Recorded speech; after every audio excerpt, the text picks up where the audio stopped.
Poliisi y'e Mukono ng'eri wamu n'abatuuze b'ekibuga Mukono ku kyalo ekiyitibwa Toto bagedde kusima Kaabuyonjo egambibwa okusuulibwamu abalongo ababadde bakazaalibwa.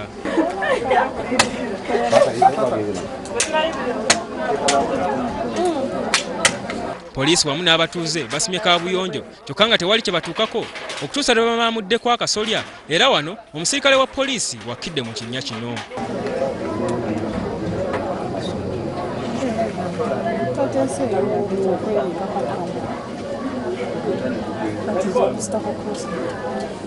Crossing is not easy.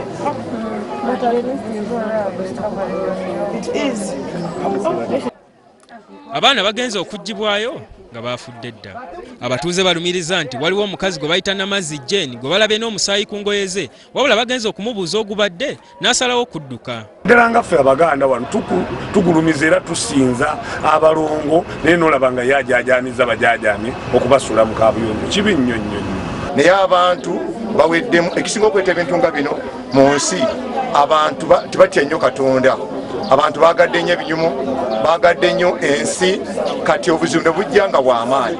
Akulira bambega ba poliisi e Mukono Henry Mugumya ategeezezza ng'omuze guno bwe gweyongedde mu bitundu by'e Mukono ng'abakazi bana be bakasuula abaana baabwe mu mwaka guno.